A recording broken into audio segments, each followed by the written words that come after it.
Lee, welcome back to the show. We're joined tonight by an important guest who's been fighting for the Second Amendment, fighting to clean up the NRA, Dennis Fusarao. Dennis, welcome to the show. Thank you, Jason. Good to see you. Good to meet you tonight. And Lee, good to see you, as always. So, Dennis, can you fill us in on exactly what is going on with the NRA, the need to clean it up, and what it is? Or let me take a step back. How do you guys know each other, Lee? Well, I think we know each other. You saw my comedy, right? Right. I caught on to Lee Stranahan when I saw his Ron Paul Time Machine video back during 2007 in the run-up to the 2008 Republican presidential primary. And I just thought everybody in the Ron Paul campaign loved that video. We wish we could find it again. That's funny. This is one of the things that YouTube erased. And by the way, tell me, Jason, what you did for Ron Paul. Oh, I was a national field director for 6 months during that campaign. I went from sometime July of 2007 to January, February. Yeah, I think the end of January of 2008. And then I did some additional contract work and then dropped off the campaign. And so I've also worked with Dennis on a number of political things. In fact, he's not only a Second Amendment advocate, he's a First Amendment activist. And he was actually arrested. I was prosecuted for free speech by the state of Maryland, the Maryland state prosecutor, and I won a jury trial, a unanimous verdict, not guilty on 2 counts. Me and my associate, Steve Waters. So maybe we'll talk about that in the second Patreon part. Yeah. And speaking of Patreon, by the way, Dennis, tell them about the podcast and Patreon channel.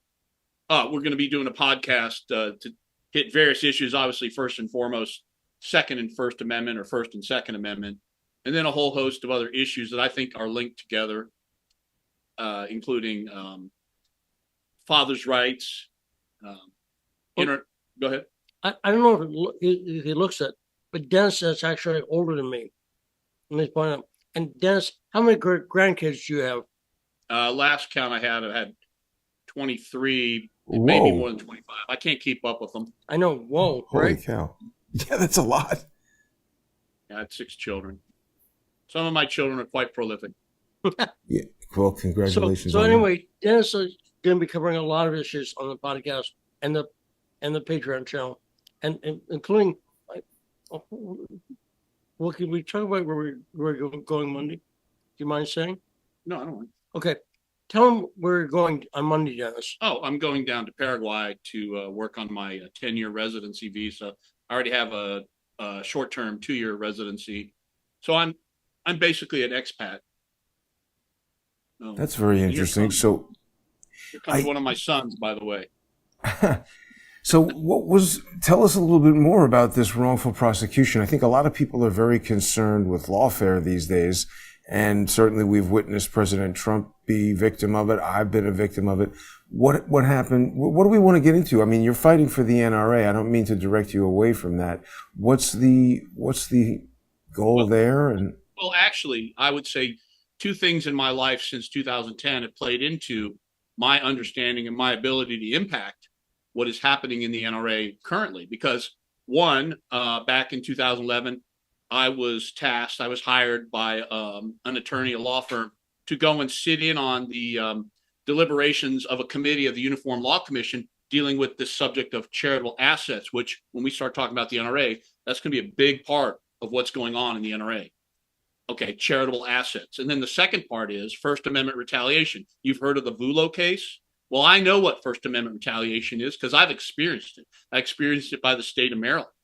Basically, the state of Maryland has a Office of State Prosecutor, which I believe is designed to control the political dialogue in Maryland. It's designed not just to, go after the conservatives or the right-wingers. It's also designed to keep their far left and progressive people on the reservation or keep them from speaking in ways that might cause the reservation to wake up. And so they created this office at the statewide level. For instance, in Maryland, if you were to commit a campaign finance violation or a campaign law violation, instead of if you're a Republican in Southern Maryland or Eastern Shore or far Western Maryland, so instead of your local prosecutor dealing with it and saying, okay, Fred, I know you made a boo-boo, you didn't put the right disclaimer on, slap on the hand, don't do it again, right? No, it goes up to this state level prosecutor in Towson. And think about it. It's a way to keep control of the whole conversation and keep everybody on pins and needles in Maryland. So, that's why guys like Hogan, they come in and play the respectable opposition. Larry Hogan, not Hogan, was right? the governor of Maryland, Right? And versus someone like Dan Cox, who really wants to make a change. He gets treated roughly. Michael Perutka gets treated roughly. Anyway, that's my analysis. And so is this Charlton Howard? This is the state prosecutor. How is this different than like an attorney general or something like that? Well, it's a strange office that they created by constitutional amendment in Maryland. It is not the attorney general. I had never heard of it when it came after me. And basically they came after me and my associate and a friend, Steve Waters, for a auto call or a robocall that didn't have what they said was the required government disclaimer. I don't know if you're familiar with the McIntyre versus Ohio or Talley versus California Supreme Court decisions, but the government is always trying to force us to identify ourselves, and who is the maker of this speech or that speech, as if this provides some kind of really valuable information. And so they prosecuted us, not because truly not because of the lack of a proper disclaimer, but because they didn't like the content of the speech, but they knew they couldn't go after us for the speech. This is not the person on the screen, Charlton Howard. He's not the state prosecutor that prosecuted us. It was a man named Emmett Davitt. So Emmett what? It was a gentleman named Davitt. He retired.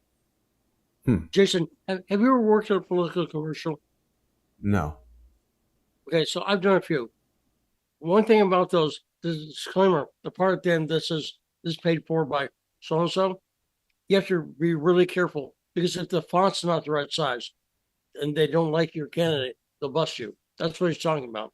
They really will. So you have to be, normally font size, you do what looks good, right? You can't do that with disclaimers. It's got to take up so much of the screen. It's got to stay on for a certain number of seconds. It's crazy. Well, more than that, Lee, is if we had followed the proper format of the disclaimer, I could have put in a name, and not that I did. The communication could have said, paid for and authorized by Joe Jones, not authorized by any candidate or candidates committee. And then under Maryland law, for the type of communication it was, you had to put like your actual physical address. So we could have found an address somewhere, 123 Main Street, Dundalk, Maryland, whatever the zip code is, right? And supposedly that information somehow enables hearers of the message to make decisions they otherwise, or interpretations or understandings, or gain understandings of the communication, the validity of the communication, the value of the communication, that they wouldn't otherwise get if the disclaimer wasn't there. But that's just bunk. They would never know. They would never know that it was wrong. But because it didn't have the exact format that they demand, they use that as the means to punish the makers of the speech for the content of the speech that they couldn't directly attack. So they wanted to put me in jail. They didn't even want to offer. They never offered a deal. So think how many times, Jason, you said political ads as paid for by like Citizens for a Safe something. Safe right? government. So some citizens, meaningless phrase, right? Meaningless. Yeah, anything. Citizens for good dogs, whatever. So you see, that gives you nothing. I mean, well, they don't have it's actually. A good example of Soros was putting in prosecutors. Every one was paid for by Citizens for Fair Justice or whatever. Well, but that's another good example, Lee, is these Soros prosecutors, is because I think what Dennis is getting at is that they make these processes so convoluted that at any given moment they can choose to prosecute anyone for any of this, because basically no one's going to be able to know and follow every single detail here, and it's just a matter of selective prosecution. I mean, look, this is what we've seen with Trump. This is what we've seen with me. It's, I've been through court for 8 years with the same person doing the same kind of vexatious litigation. If there was actually justice, they could see through these things and get right to the heart of the matter. So basically, you've been persecuted with these bizarre regulations and pseudo-legal processes, but now you're having an effect at the NRA, right, Dennis? Well, that's correct, because the NRA was set upon, if you could put it that way. A lawsuit was filed by the New York Attorney General, headed by Letitia James, a vicious, Right. anti-gun statist.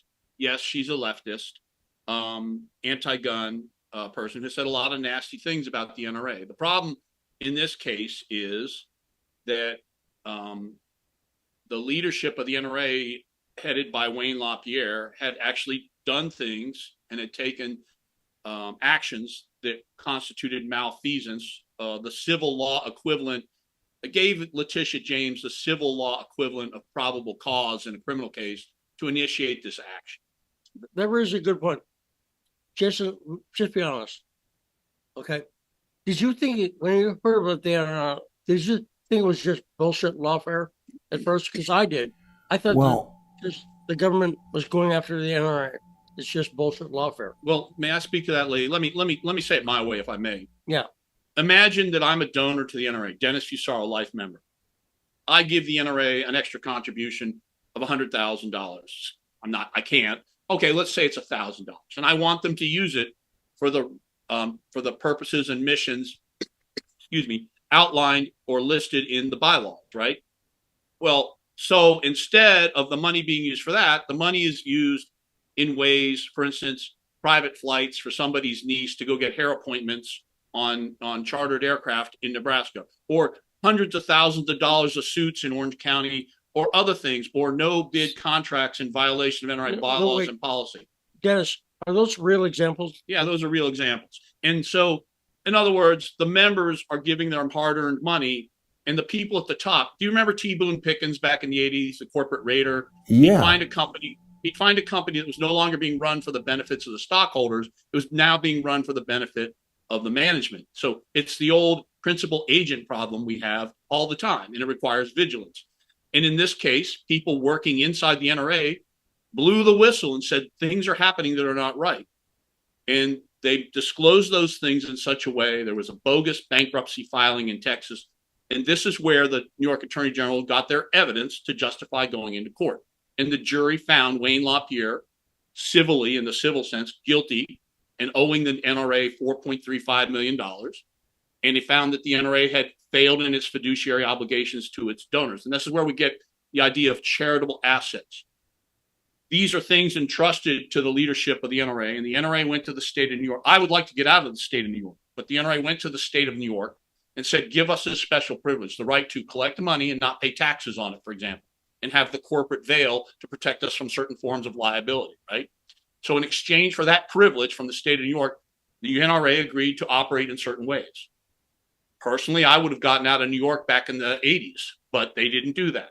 When they finally realized they needed to get out of the state of New York, it was too late. There was too much malfeasance that they couldn't cover up, because they have to go through, in order to leave New York, in order for New York State to say, okay, you have these charitable assets, you've used them properly, everything's in good order, you may now remove those charitable assets to a different jurisdiction, Texas, Tennessee, Florida, okay? But the NRA couldn't pass that test. And so some things went on in the NRA that caused some real problems for the NRA in general. And it's a conflated situation where you have an anti-gun attorney general attacking the NRA for things that were legitimately done wrong. So, Jason, let me ask you another question. Can you name two other anti-gun groups other than the NRA? Two other pro Second Amendment pro-gun groups? No, I mean, obviously the NRA is the first one that you think about, but just to answer the first question, I was aware that there was financial something or other going on at the NRA only because of, the work that I do with Charles Ortel. Charles had zeroed in on that guy, David Keane, because he was involved at some point with the NRA, but also the American Conservative Union. Do you know about that guy, Dennis? Oh boy, do I know about David Keane. So which, okay. let me, He's actually on our executive council. He's a former president of the NRA. so my point, Jason, is for people who don't know a lot about gun stuff, I'll say, or gun organizations. There's actually a couple of other groups, and they were alternatives to the NRA. They've been around for a while, and you were actually on the board, worked with one of them, right? I'm sorry, I don't understand. National Association. Who are the other two groups, the big groups about guns? Well, there's several other groups. There's Gun Owners of America. There's Second Amendment Foundation, Citizens Committee for the Right to Keep and Bear Arms. And then there's National Association for Gun Rights. And then some groups headed up by the Dorr brothers, DORR brothers. And so, you know, people hear the NRA a lot, right? I mean, that's a lot of people, in my mind, that was the gun group. But It's why the were you Cadillac of associated- gun groups. What's it? It's What's the that? Cadillac of gun groups. Well, apparently not. So, Dennis, why were people involved with those other groups? Have they been suspicious of the NRA for a while, or think what was the criticism these other groups had of the NRA? Well, the NRA has oftentimes been come under criticism for compromising in ways on public policy or in election races that other groups and individuals, grassroots activists, think they shouldn't be compromised. And So basically, if you're a liberal, right, Well- they hate the NRA, right? Yeah. If you listen to liberals and the media, you think the NRA are the most hardcore gun rights Right. people, right? Yeah. That's not true. It's not been true for a while. Until I met Dennis, I didn't get that. I think a lot of people watching may get that because they may be stalwart Second Amendment advocates. So let me try to explain. So a lot of these other gun groups are legitimate and they should be. I encourage people to join them. I'm a life member of Gun Owners of America. These groups play an important and vital role. They bring at times different perspectives and different approaches to the gun issue. But you're always going to need the NRA because the NRA is two parts. It's that cultural funnel that brings people into the culture, the gun owning culture. It's the shooting sports, the education and training, the hunting. Okay. That's where you get if you don't have a gun owning culture, you're not going to have any political power. So part of the problem with the recent unpleasantness, if you will, at the NRA over the last 6 years, since about 2018, is you had the diversion of charitable assets, on somewhere on the order of $200 million spent on this litigation, going to this particular law firm headed up by William Brewer, who has been a contributor to Hillary Clinton, Barack Obama, and Beto O'Rourke. And you ask yourself, okay, I understand lawyers can be competent, even though they may not agree with you ideologically. But in this case, this law firm lost a lot of cases as well. So we didn't get any real value for the money spent. And so all that money diverted to this legal battle, let me finish, is it didn't get spent on education and training, maintaining that cultural funnel. And it also it got diverted from the political fight, the public policy fight at NRA ILA. In the meantime, during this period, two things happened. People became aware that, yes, there was malfeasance, there was corruption, that Wayne LaPierre had decided, for better or for worse, that he was so integral to the gun rights movement, to the right to keep and bear arms movement in the United States, that he deserved more, that he deserved better, that he should be rewarded more out of these charitable assets entrusted to him and the NRA by these grassroots, working class, hardworking donors. Okay. And so that the political fight was weakened, the cultural funnel was weakened, and these other groups had to step in many ways to fill the void. So, Dennis, can I ask you to put a number on it? How much money are we talking about? Be specific. Well, I said $200 million. So that's money and there's what has happened recently, Jason, just to be clear, I, along with 3 others, got elected in a surprise election last year. I was a petition candidate. I was not nominated by for want of a better, no, I'll just say it, the Insider Nominations Committee. And I came in 16 out of 25, and my other 3 running mates, they came in the top 5. Okay. And that was like a sea change, because suddenly what I would call the election lock, that the insider election lock had been broken. And what happened next was that at our first board meeting in May, we elected a new executive vice president. Wayne LaPierre had resigned. He'd been found guilty by the jury. We have a new executive vice president, Doug Hamlin, a great guy, Marine, and he's working hard to correct all the deficits, all the deficiencies at an administrative level. And I support Doug fully. And now that Doug's in charge, and we got rid of the Brewer law firm, by the way, we got rid of it at the last board meeting. He says he resigned. He was going to get fired, so that's why he resigned. And now we can say, now we're back to business as usual. Now we're back to rebuilding the programs.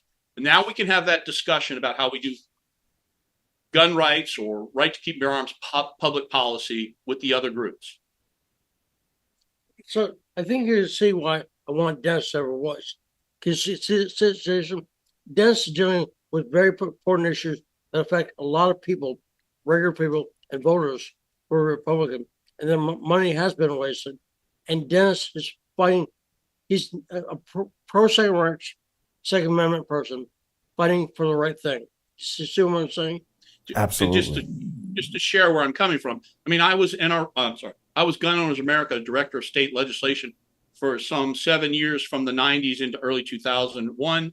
And prior to that, I did field work for them in Virginia as Virginia legislative representative and other things like that. So I had about a 10 to 12 year track record with Gun Owners America. I'm one of those people that used to throw stones at the NRA, and I'm still going to advocate on the inside for a better approach from ILA. That doesn't mean that who's running it now is bad. I'm just saying it's not a question of good versus bad. It's a question of good versus better. So you see what, Jason, how much have you heard about this in the right-wing media?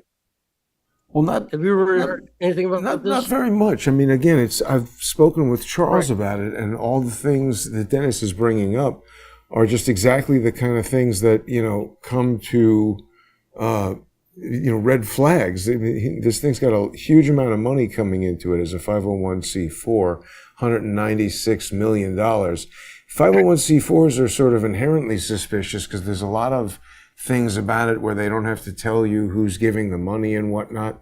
And what Dennis was just saying, I mean, even without knowing any of the details of the law firm, just from looking at this, it was obvious that there are certain people on here who are getting paid really large sums. And I just wonder if the work that they're doing is, here's somebody getting $1.1 million. It's Wayne LaPierre. It's a lot of money for the person who is the CEO or whatever. He's the executive vice president here. I mean, why is he paid more than anybody else? And, Can I give you an example? May I give you an example? Yeah. I think at one point, the Red Cross in the D.C. area, because they say the D.C. area is very expensive to live in, but I think the CEO of, or whatever the equivalent position of the Red Cross was making $800,000 a year. And when you totaled up all the benefits that Wayne LaPierre was making, running a $400 million a year operation, he was getting like almost twice that amount. So even if it's 1.1 million, it does raise some questions. Yeah, I mean, this goes to so many different points, even for people who might feel like, well, I'm not a gun owner or I don't care about the Second Amendment. I'm not saying that's the way anybody should feel. But even if you do feel that way, this issue that Dennis is onto is bigger than just the NRA. It's the abuse of these nonprofit tax-exempt entities. I mean, you can see right here, this is obviously a huge issue, that there's a $27 million legal bill. I'd be interested in learning more about this $10 million worth of printing and mailing. That sounds quite questionable. Membership consulting. This is all ways that people are sucking money out of this organization in a very opaque sort of way. And then here we see, all this stuff that they don't have to report on. So, all of these. So let me just say this. There's two wings of criticism of the NRA. There's the anti-gun criticism, which basically, the blind pig finds the nut. They shoot at the NRA. They throw stones at the NRA. They use certain facts that are accurate to paint a picture that is inaccurate. But on the other hand, the the grassroots gun rights movements, when you go to places like ammoland.com, the website, the blog site, NRA in Danger, we are cleaning up our own house. In this particular instance, rightly or wrongly, we got help from the outside. And, you know, not that I wanted to have Letitia James involved. You know, I got deposed by the New York AG, and I told them, I said, be careful what you wish for. You get rid of the old guard, you get guys like me. I'm a fanatic in the right sense. I said, did you see the movie Dune 2? So one thing, let's contrast the NRA with Planned Parenthood, okay? What's Planned Parenthood's main thing that they do for Democrats? And don't say abortion, because that's not it. Really. Birth control. Give people the pill. No, it's not even that. Fundraising. Oh. When you look at how much money from Planned Parenthood, people give it, and people understand that. If you give money to Planned Parenthood, you're giving money to Democrats, basically. And people get that. So people thought NRA was like that. But one thing about this money that's been wasted, it's money that could have been going to get good candidates elected. That's my point.